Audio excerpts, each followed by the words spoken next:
Hello and welcome to Xenonauts. I'm James, and today we'll be playing this amazing game. I personally was introduced to this game as a replacement for XCOM Enemy Unknown after I beat it, and I find it to be much more enjoyable, simply because it's more difficult. So, today we'll be playing, and I personally like to start in Canada normally, because that's where I live. But today I think I'm going to start in Russia or Asia. Yeah, definitely. Yeah, Asia. And as an XCOM fan, I always name my bases after XCOM, or Extraterrestrial Combat Unit. So, XCOM China. Okay. So, research. We want to research alien invasion for the next tier of research. This is our base layout. This is our command center, which every base will have. These are hangars, which will hold our air vehicles, such as our two interceptors we have right now, which, if I'm not incorrect, is the Condor. Yes, the Condor. And we also have the, what's this name? The Charlie, which is our dropship Sky Ranger from XCOM, but that's our dropship. This is our laboratory, where having each individual laboratory will increase the amount of research staff we can have employed. Speaking of which, I'm going to hire another 5. This might not be... Why can I not... Okay, there it is. This might not be the best plan, but I always like having more scientists available because it lets me get better tech. This is our workshop, but again, we have nothing here to build yet because we haven't completed any research. This is our barracks, or barracks, depending.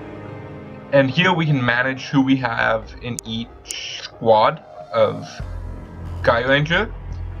And we can also hire more if we feel the need, but we have no more living space, so I cannot. Cargo, or storage. This will store anything that's not in infinite supply. So fuel, food, local munitions, or ballistic munitions, are all provided by assumedly the country we're in, which in this case would be China. So we don't have to keep track of that. We only have to keep track of alien equipment and stuff we build on site. For now, I'm just going to keep everybody with the default.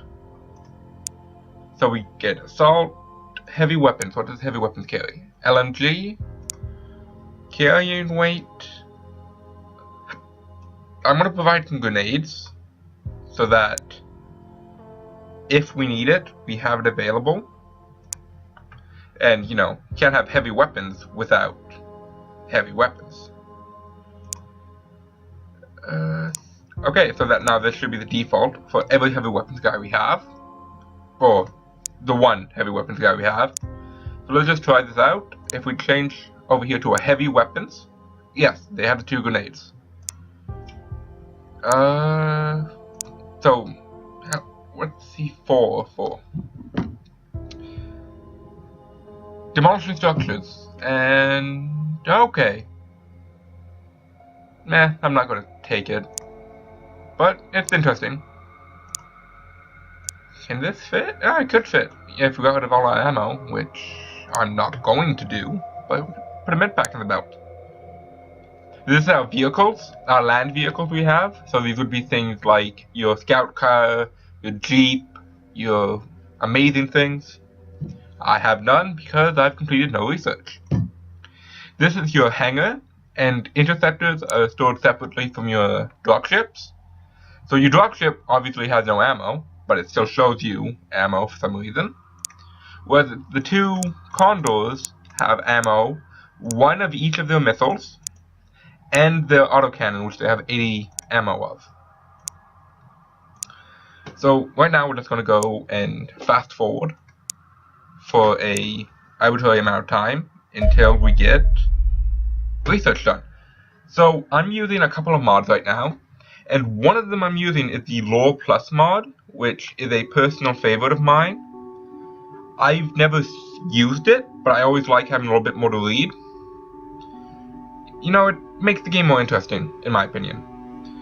The other mods we're using right now include the Schizo map pack, which should include more maps and make it so it doesn't repeat. We have Names of the World by Steel Gonads, and it's just going to create a bigger pool of names for us to pull soldiers from. And we have Creating Value, which is the only mod I have that might affect the balance of the game. What it does is it lets us make equipment and then sell it for a profit. And this is important because otherwise there's no point of building anything beyond exactly what you need. And the moment that you hit the next tier, everything you've just built, once you replace it, is obsolete. But if you sell it, you're wasting resources, so you do nothing with it.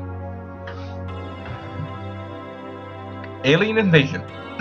You've probably already noticed we're being invaded, Commander. So I won't state the obvious. The situation is bleak. None of the major powers are able to defend their own airspace, let alone protect the rest of the planet. If it seems, things are up to us. My team stands ready to help. There may only be a handful of us, but the finest minds of the planet are at work in your laboratories. This organization offers a certain freedom from intrusion that appeals to those intelligences. The key to beating our enemy is to understand them. We are keen to study any extraterrestrial equipment you can recover from the battlefield. In the meantime, we have been gathering intelligence on the size and composition of the alien fleet orbiting our planet. Mostly images and data obtained from orbital satellites or ground-based observatories. Given the depressingly disjointed response from the rest of the planet, this is probably the most in-depth study of the invasion to date.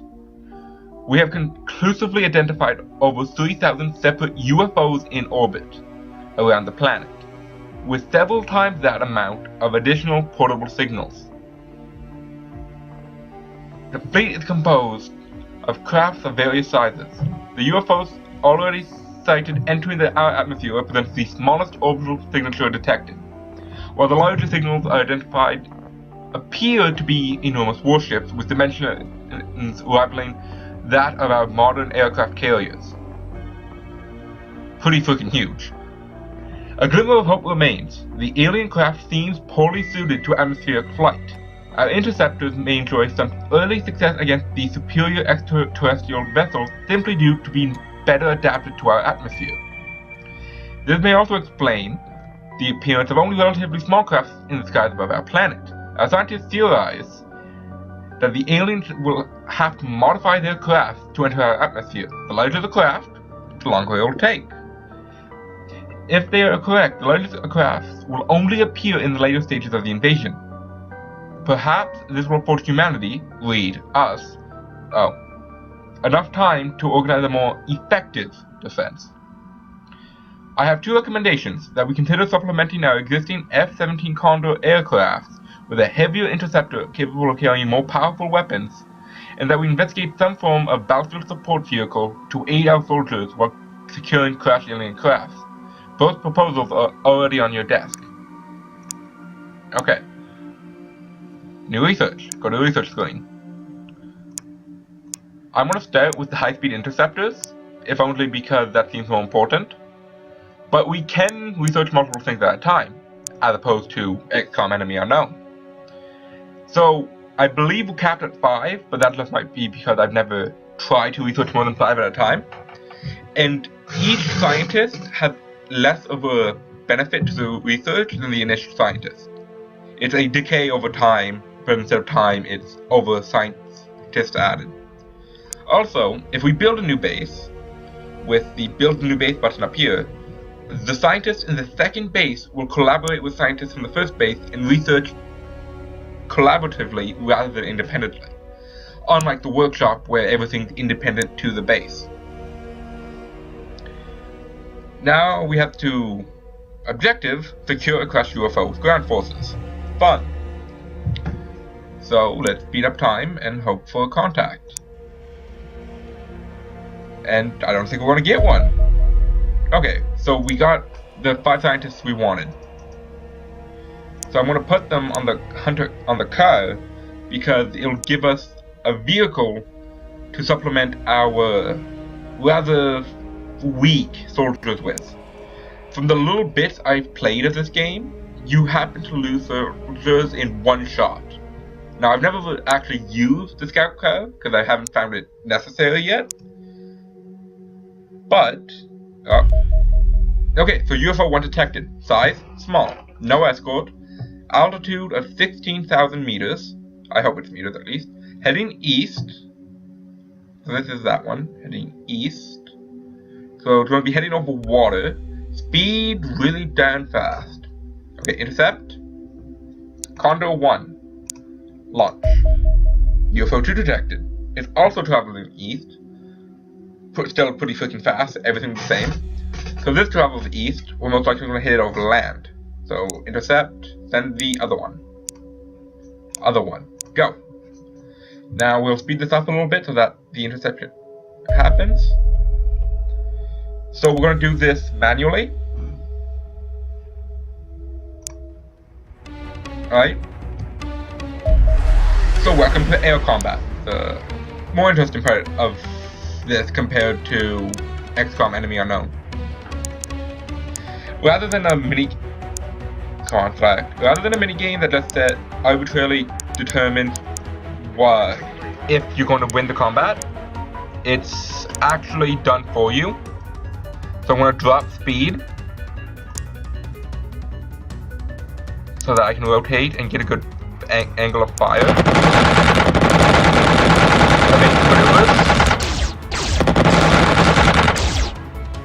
Okay, we're taking some damage. Our missiles missed. We should probably speed up and take maneuvers. And we lost it. Okay. Well, that's why I shouldn't be doing that. Fuck. Okay. Okay, oh, no, wait, no. Oh, so what happens is we recover the craft and have to repair it, but we do not have to really buy one. We recover the craft. Oh my god. If we had to build a new one, that would suck. Okay. Auto-resolve 100%. Okay. Return to base to pick up ammo.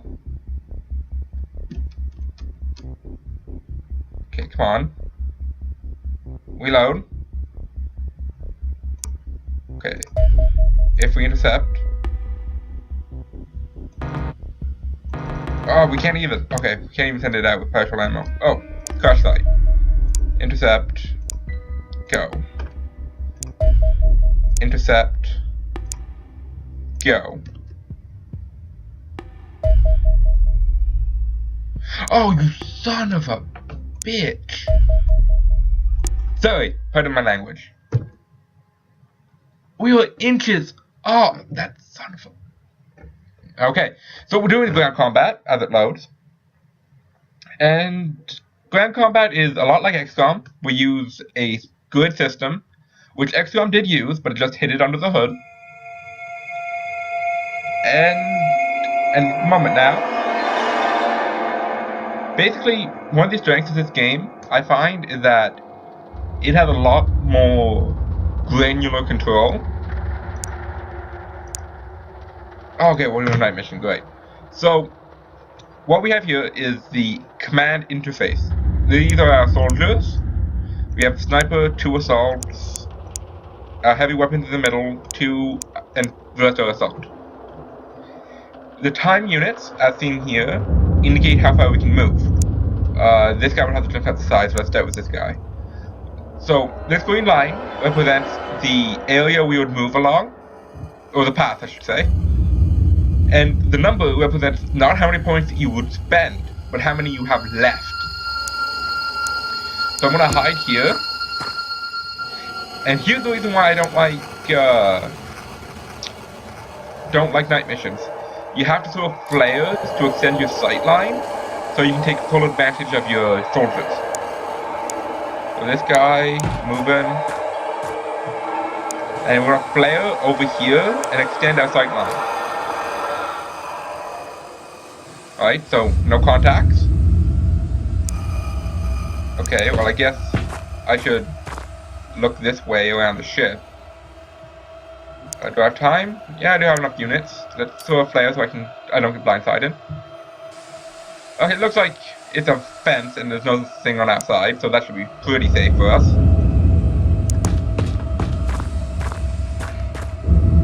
Now, we're gonna throw another flare. Okay. So, it looks like there's some sort of wall here. Because we're not granted sight on this side of the flare. Or it could just be that it's the 18 or so tiles that I can't see beyond. And you can crouch, and it will increase your hit chance, as well as make you less likely to be hit, which means you should probably always do it. Can I run? So, yeah, on the first click it highlights. On the second click, yeah, so there's a wall. On the second click, you will move, which can be frustrating to say the least. So we have no idea where the enemies are, and the maps are not designed to give you any indication. Alright. So we just have to choose a direction and hope we're right. Because like I said, soldiers will die in one shot. Which, it does make the game a little bit more interesting, to be granted. But it's more difficult as a result. Not that difficulty is bad, just the fact. Where do I think? Okay, I'm gonna hide here and see if soldiers are right around the corner. I don't see anything. We have almost no time unit left. This guy has what, 14? Is that enough for another? No, didn't think so. End turn. So oh, he survived. Okay. So they're clearly that way, in this direction. Which is kind of a shame, because now we have this guy that's almost dead. So I'm just going to jump him over the wall. And have... Okay, this is just an assault. So I'm going to go to the bag, and I'm going to switch out the primary weapon with a medical pack, which apparently costs time when you leave, and use it on this guy. Now this guy has what, 28 hit points, so you're guaranteed to die. Okay, and it looks like I can only use it once. Now if I go back to the bag, do I have enough time to switch it over? I do, in fact. But I don't have time to do anything with it. Does this guy have time? Nope. Okay. So I can move it here. I have the time. Nice thing, it does show you, it does stop you when you come into sight of an enemy. So here, what you see now is the aiming mechanic. The first shot, or the lowest cost shot, has the lowest amount of aim, and every time you right click, it increases the category of your shot by 1, from snap, normal, aimed, and burst. So for example, as a aimed shot, I have a 95% chance to hit, but it will consume almost all of my action points, turn units. And if you look, my soldier is blocking it 19% of the time, or has a 19% chance to block it. This guy did not get hit, but he's suppressed, so he cannot do a lot. Can this guy make it here and still take a shot? Does look. Oh, okay, there's another one. That's not as pleasant. So I can make a snapshot. I can't make another snapshot, but I can crouch.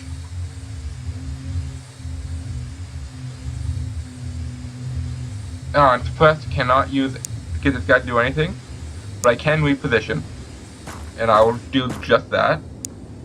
Can this guy move and give me... Okay, yeah, now I have sight. I have 38, 50, 88, 90. I'm gonna go with the 88. And it did not kill him, but now I can take this shot, and now he's dead, down. So yes, while you will die almost instantly, it's not to the point that the enemy takes a million hits, which is a good thing in my opinion. Okay, so this guy is crouching. So what you can do, which is neat, and I'm glad they did it, is you can reserve a set amount of ammo between, not ammo, time units, so that it will show you exactly how far you can move before you use up too many units to do the action you want to do. For example, I can't move all the way over here in this yellow zone if I want to make an aim shot. I can't even move that far actually. But if I turn around, can I make a hit? Yeah, so I have 30% chance to hit. Let's do it. And I miss. I can do another shot. Not likely, but okay. Let's get back down. Out of units. Shotgun dude.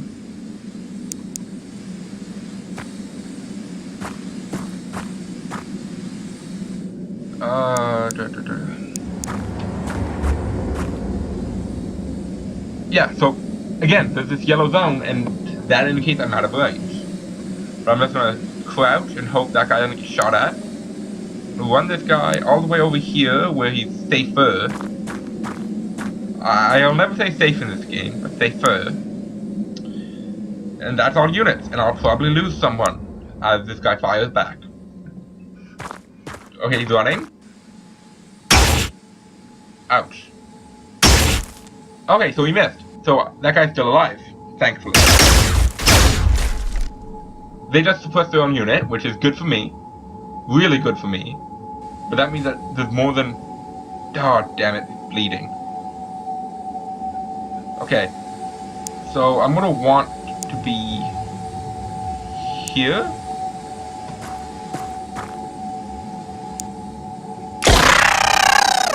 Shotguns. Okay, so here's the other guy. Crouch. You... get back here where you're safer. Switch out for a med pack. And can you heal yourself? You can. And that appears to have cured the bleeding, which is a pleasant surprise.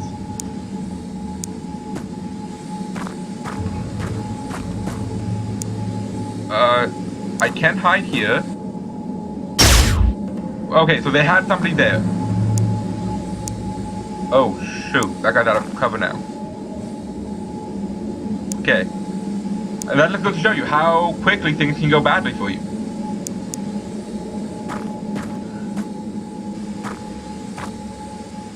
I don't see him, but I will cover. And I have enough for a snapshot. So that means I should be on Overwatch.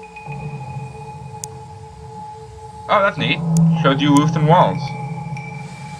That's actually handy. Okay, so this is my sniper. I want to be in a good spot for next round, but I also don't want to be in too much danger. That seems like a good compromise.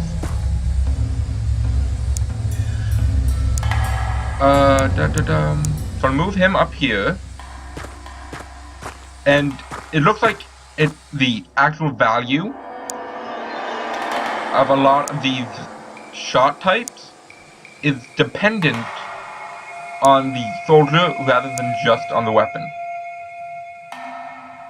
Okay, I'll run you up here. Could you crouch? This guy. So he has an amazing weapon. It does, well, it does 10 shots at once, so that is something, but thing is, it takes a lot of action points, so we can only do a burst shot. It takes 50, in fact, so we can't move very far the same turn. Okay, that's the only guy we see. 5. Oh, that's this guy. Can I? No. So let's enter. Okay, he's suppressed, and he got hit. He died. That's great. We lost 2 guys. Great. Excellent start. Oh, when we panicked. Our guy with the big gun pan. Berserking. That does not bode well. Okay, well, can you just get here? Are you serious? Are you bloody well serious? Are you... Please tell me you're kidding.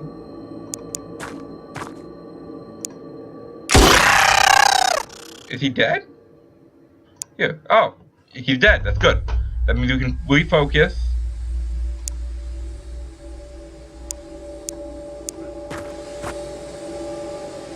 So we want to shoot a flare out here so we can see what we're dealing with.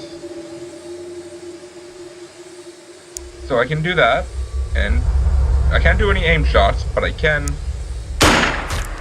I miss, which is just freaking fantabulous.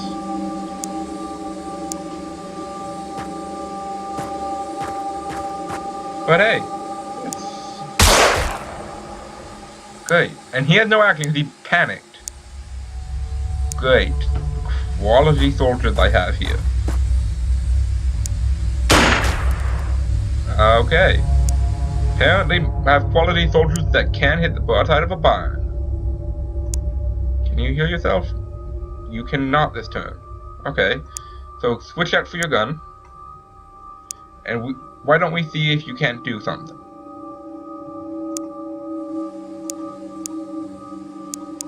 Nope, can't do anything, but you can run. Get back in position where you could do something next turn. We're gonna lose another soldier here. Oh, yes. Wow, I got lucky. But he's not the only guy, because there's hidden movement. Why the hell are you panicking? I mean, yeah, I get it. It's not pleasant being shot at, but apparently this guy can't aim for the life of it. So. Yeah. Let's say I want to do a snapshot, a normal shot. How far? Okay, I can get here.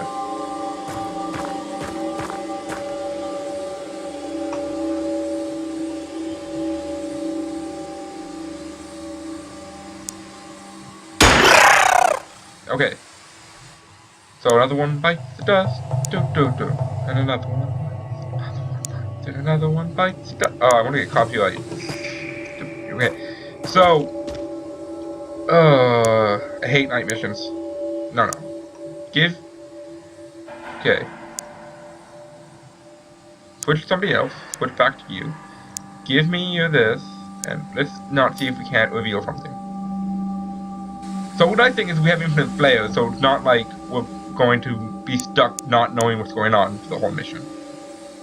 What's not so nice is, well, it's a night mission. I hate night missions. So what, we've lost 2 soldiers already? Yeah. Not particularly. Okay, so let's go here, open the door, enter, check, walk straight, open the door, and okay, that's fair enough. So, why is your bravery so low? Or morale?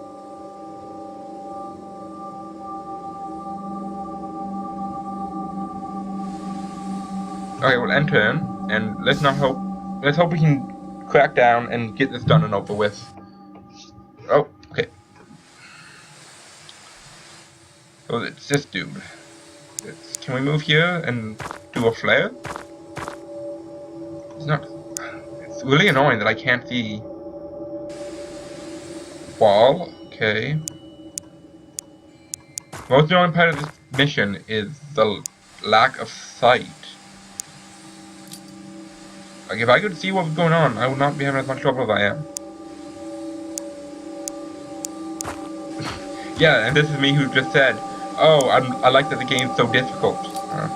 Hypocrite. I don't see anything. Okay, that could be pleasant. Okay, so that's the edge of the map. Let's just throw a flare here for good measure. So, okay. Let's just run. We know that this is the edge of the map, so we know that the enemy cannot be any farther than this.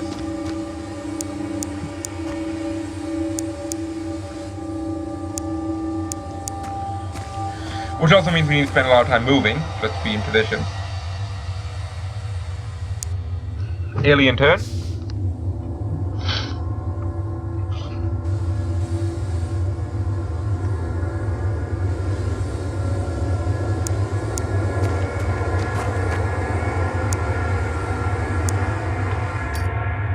So let's see.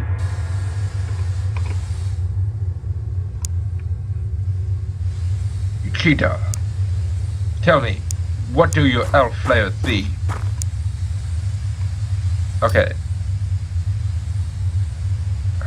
We're not seeing anything.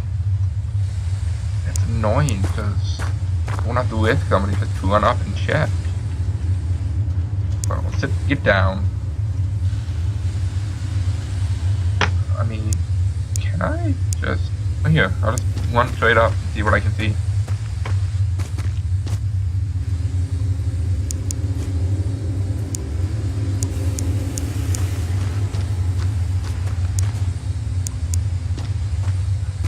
What's really neat is that when you crouch, people can shoot over you with no problem. Which makes it a little bit more fun, I think, to mess around with the game. No. But we have no idea where everyone is. And that is slightly scary. Hidden movement. So we know there's some left. God, it's like the Cold War all over again. We know something's going on, but we don't know what. Okay, can I get a flare all the way down here? Okay, so that's the edge of this map, this way. Which means that whatever we're looking for is in this direction. Pleasant, because we walked all the way out here. Here. No. You, all the way in the back, and all the way forward. No man gets left behind.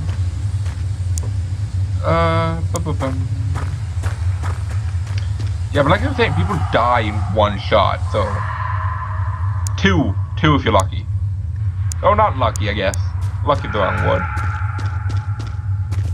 Because, even the lucky die. Brutal, man. It's fun, though. It's fun. Definitely feel like you were XCOM. You're fighting an impossible war against an enemy much more advanced than you will ever be. So yeah, it's more XCOM than XCOM was, in my opinion. Get you guys on the inside of this wall, so we know... Yeah, thinking back on it, I should have put them on this side of the wall. Wow. Hidden move... I just heard that. Okay, well, let's see. I can move up here, and I can check out here.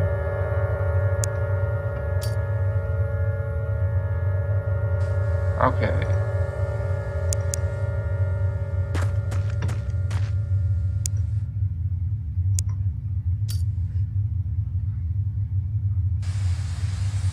So far, it's pretty safe. So that means we can probably risk running somebody out here just to get presents, and more importantly. Did I just...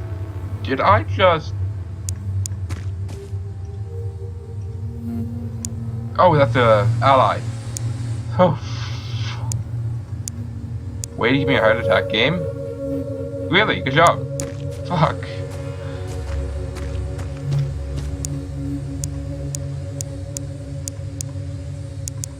Oh yeah, well, just to make sure. Yeah, I can't shoot him, so must not be an enemy. Oh god. Yeah. I just realized how bad that sounds.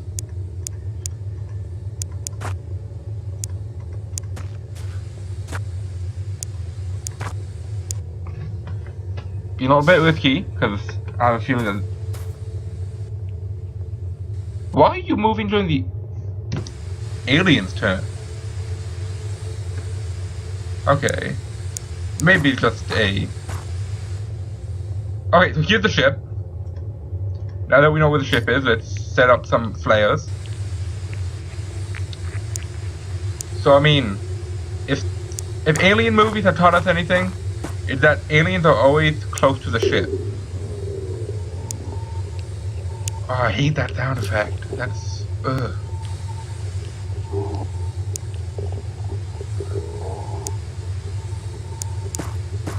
So we know that there's no one on this side. Oh. Apparently you can shoot the ship. Huh. Well, you know. Okay, how far? Oh, you're a marathon on it. Let's go.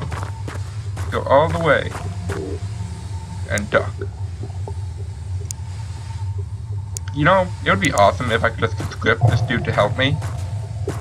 I can't, but it would be awesome. There's a shotgun, dude. You're useless all the way back there, so let's get you forward. I can hear that. I don't like hearing that. Oh, I want to psych me out every time I see that you...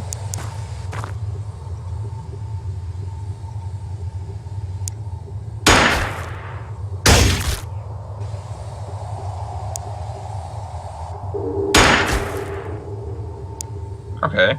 Well, we know where you are now, which is...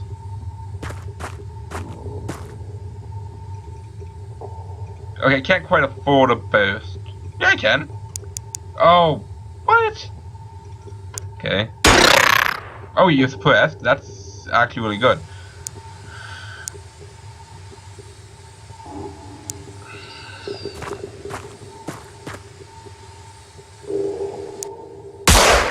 Oh, come on!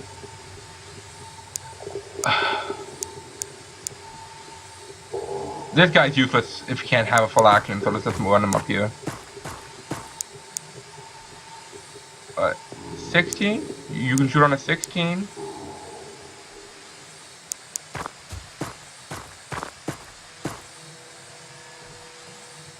I'm gonna lose another dude. Just because you missed that shot. How you missed that shot, I have no idea. If I move here, I can still take a shot.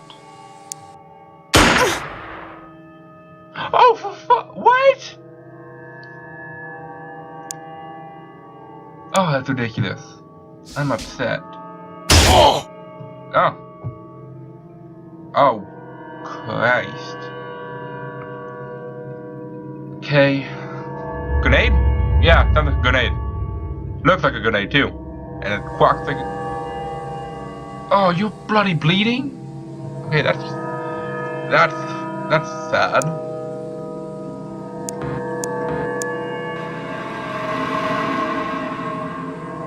Okay.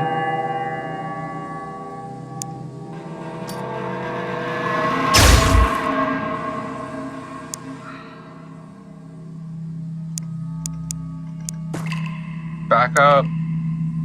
Med pack.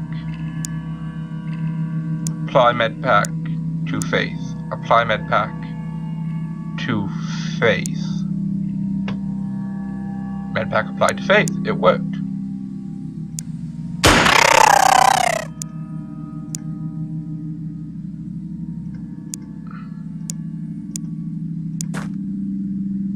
Okay, you just move.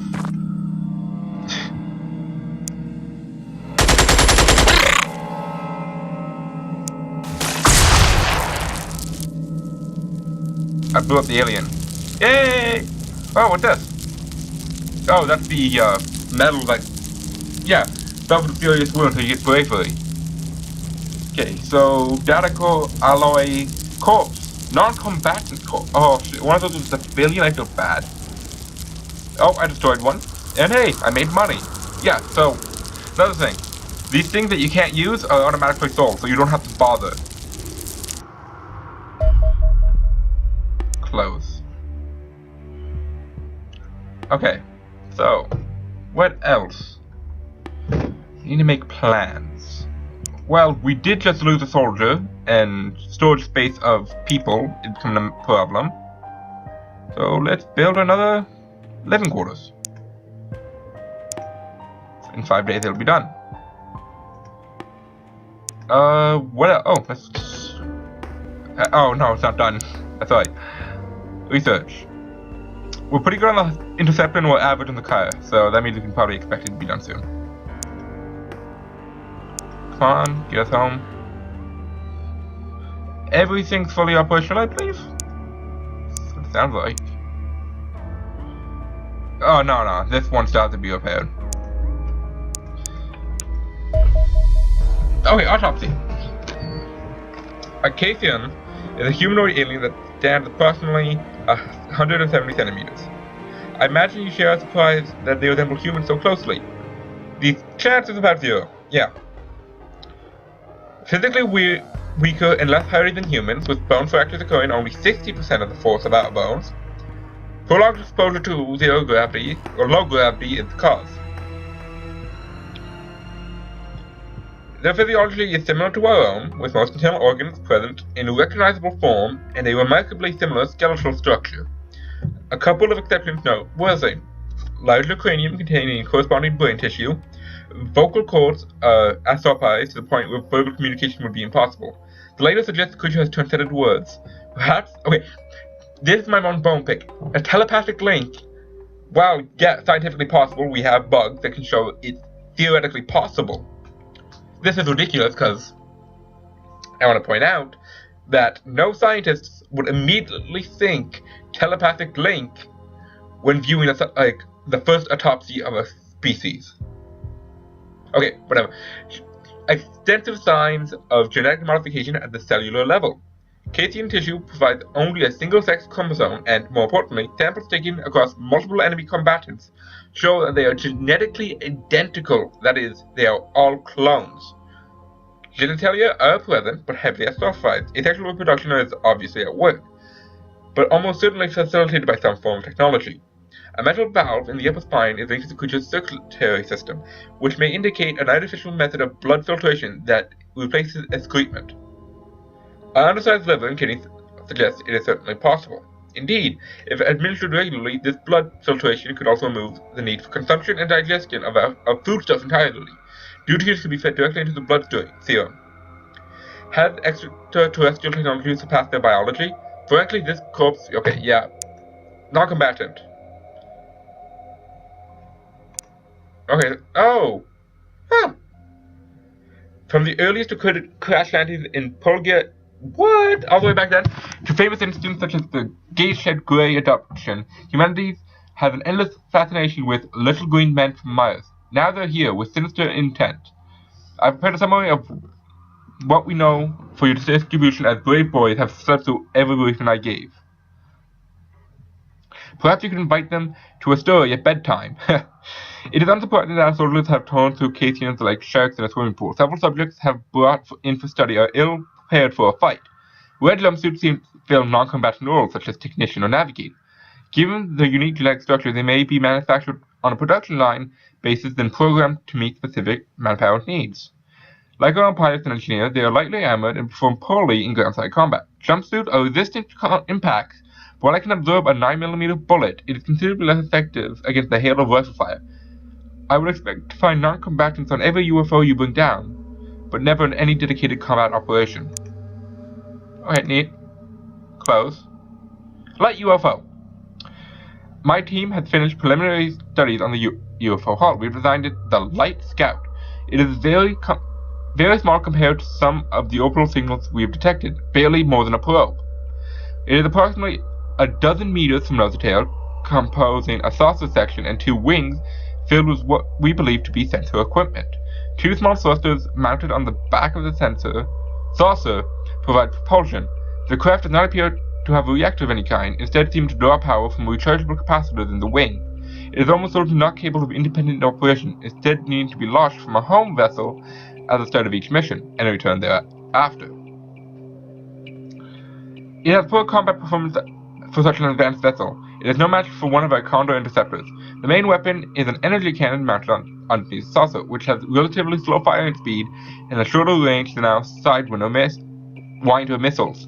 The armored shell is remarkably strong and impressively heat resistant, given that it's only a few millimeters thick, but it's too thin to offer much protection against modern munition. Enjoy the gentle introduction while last, Commander. I doubt larger ships will be such easy prey. Hello, Commander. As requested, we as strategic planning have started to analyze ET, extraterrestrial UFO activity, and determine their military objectives. meaning no respect to R&D, but interpreting ET strategy is best suited to men who do it for a living. I'll be keeping you updated on wherever we can discover about activity, like now for instance. Earlier today, there was a confirmed sighting of a UFO, Light Scout class circling low over a classified research station in America. It didn't take any visible action, but local radio operations detected unusual bursts of energy in the VHF band, and researchers have detected simultaneous bursts in the SHF band. I've cross-linked this with similar reports in Germany, Australia, and Hong Kong. Considering the strategic importance of the locations involved and analysis of Light Scouts from R&D, I'm searching these scouts for gathering and transmitting intelligence on potential future targets. UFOs and scouting missions remain in the air for an extended period of time, gathering intel on potential targets. They doesn't seem to have any particular plan to what they cover, so it can be fairly easy to intercept one. As the ETs have dedicated ships for scouting, you can expect scouting missions to be carried out by small signals. The more intel a scout can gather, the more damaging later attacks will be, so try to get as many scouts taken down as you can. Even if you can't recover the crash site, at least make sure they're finding the dark. Interesting. Okay. So I think that'll be it for episode 1 of my Xenonauts adventure, I should say. From XCOM China, we will defend the world using our mass-produced weapons until research is complete on more alien weaponry we can acquire. Right before we go, we're just going to hire some soldiers to repair the ones we lost. That one seems very good. And we need one more. Oh, that good accuracy. So yeah, let's do it. And hire selected. And that will be it for this episode. If you like this and want to see more, make sure to like and subscribe down below. And if you want to give me a message on how bad or good I'm doing in this game, leave it in the comments down below. Thank you. And this is James from Burma.